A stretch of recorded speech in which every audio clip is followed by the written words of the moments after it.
అవినాష్, చెప్పుమా. దగ్గరలో ఉన్న మెడ్ప్లస్ కు వెళ్ళి మెడ్ప్లస్ బ్రాండ్ మెడిసిన్స్ అని అడిగి కొనుక్కునరా. అక్కడ 50 to 80% తగ్గింపుకు వస్తుంది. మీరు తీసుకునే అదే మందులు, అదే నాణ్యమైన మందులు, కానీ సగం ధరకే. రాష్ట్ర అప్పులపై సీఎం చంద్రబాబు గతంలో ఓ మాట, ఇప్పుడు మరో మాట మాట్లాడుతున్నారని అన్నారు మాజీ మంత్రి బుగ్గన. మొత్తం 9 లక్షల కోట్ల అప్పులున్నాయని, తవ్వితే ఇంకెన్ని ఉన్నాయో అంటూ చంద్రబాబు మాట్లాడుతున్నారని మండిపడ్డారు. ఎక్కువ వడ్డీతో అప్పులు తీసుకున్నారని, వైఎస్ జగన్ ప్రభుత్వంపై అబద్ధాలు ప్రచారం చేస్తున్నారని ఫైర్ అయ్యారు. మాజీ ప్రస్తుత ఆర్థిక మంత్రికి లెక్కలు అర్థం కావా అంటూ బుగ్గన ప్రశ్నించారు. గత టీడీపీ హయాంలో ట్రూ అప్ ఛార్జీలు 6,625 కోట్ల నుంచి 28,717 కోట్లకు పెరిగిందని తెలిపారు. వైసీపీ ప్రభుత్వ హయాంలో 2,300 కోట్ల మాత్రమే వినియోగదారులపై భారం వేశామని బుగ్గన చెప్పారు. మొత్తమని ఎవరు వచ్చినా లెక్కలు చూపించి గుంజీలు తీస్తాం. ఇప్పుడు నిజం చెప్తాను, నేను ఇప్పుడు లెక్కలు చెప్తానండి. ఇప్పుడు గుంజీలు ఎవరు తీయాలని దయచేసి మీరు పెద్దోళ్ళు చెప్పకూడదు.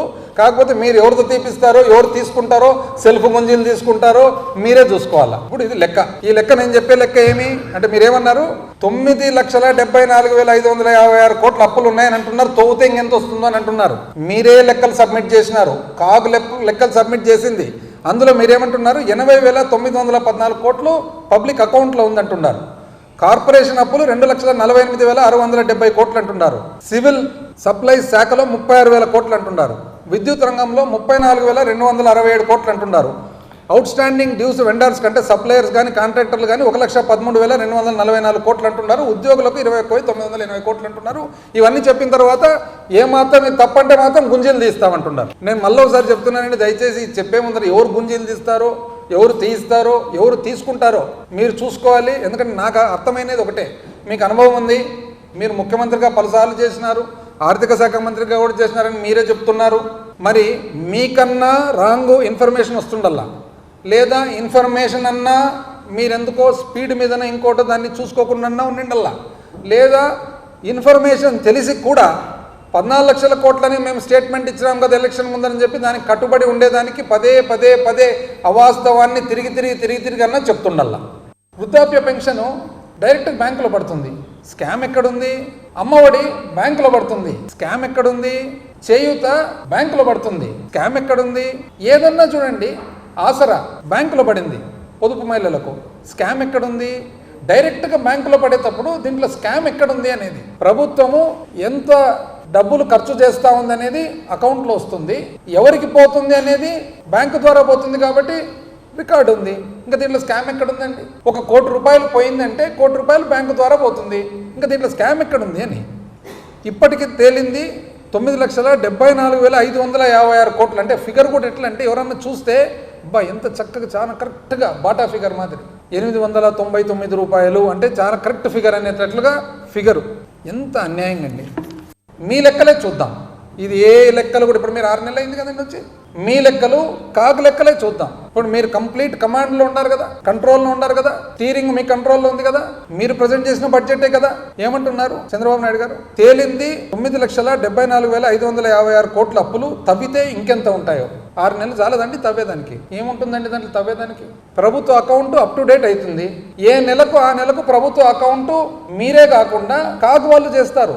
ఏ రాష్ట్ర ప్రభుత్వానికి కానీ కేంద్ర ప్రభుత్వానికి కానీ అకౌంటింగ్ చేసేది ఎవరు? CAG, control and auditor general office. మీరు చేయకుండా వాళ్ళు చేస్తున్నారు. నెల అకౌంట్ అప్లోడ్ కూడా చేస్తున్నారు నెల. ఇంకా తవ్వేది ఏముంటుందండి? కార్పొరేషన్లు మీ చేతుల్లోనే కదండి కార్పొరేషన్లు ఉండేది. ప్రతి కార్పొరేషన్ కూడా ఆడిట్ అవుతుంది కదండి, అన్ని కంపెనీస్ యాక్ట్ కిందనే కదండి. 6 నెలలు కావాలండి. ఏముంటుందండి తవ్వేదానికి? అదేమన్నా గండికోట రహస్యమా, మెకనైజ్ గోల్డా లోపల భూమి లోపల ఉంటే తోగి కనుక్కుండేదానికి? అకౌంట్స్ బుక్స్ ఇంతకు ముందున్న పుస్తకాలు ఇప్పుడు అంతా కంప్యూటరైజ్డ్ అకౌంట్స్. ఏముంటుందండి తవ్వేదానికి? మీరు 2014లో ఎక్కే నాటికి 1,40,717 కోట్లు ఉండింది రాష్ట్ర అప్పు. అదేమన్నా మీరు చేసినామని చెప్పి మేము అంటున్నామా? లేదు కదా. వాస్తవానికి నిజం చెప్పాలంటే రెండు పోల్చుకుంటే మేము దిగిపోయే నాటికి 7,21,918 కోట్లు, మీరు దిగిపోయే నాటికి 3,90,247 కోట్లు, మీరు ఎక్కేటప్పటికి 2014లో 1,40,717 కోట్లు. మూడింటిని పోల్చుకుంటే మీరు 2014 నుంచి 2019 1,40,717 కోట్ల నుంచి రాష్ట్ర అప్పును 3,90,247 కోట్లకు తీసుకుపోయినారు. అంటే సంవత్సరం మీద సంవత్సరం పెరుగుదల, యావరేజ్ పెరుగుదల ఏదైతే కంపౌండెడ్ యాన్యువల్ గ్రోత్ రేట్ అని అంటారో అది చూస్తే సగటు వృద్ధి రేటు చూసుకుంటే సగటు వృద్ధి రేటు మీరు 22.63% పెంచినారు అప్పును. అంటే సంవత్సరం మీద సంవత్సరం 22.63% పెంచినారు. 3,90,247 కోట్ల నుంచి 7,21,918 కోట్లు మా పీరియడ్లో ఏదైతే పెరిగిందో సంవత్సరం మీద సంవత్సరం మేము పెంచినది 13.57% మాత్రమే.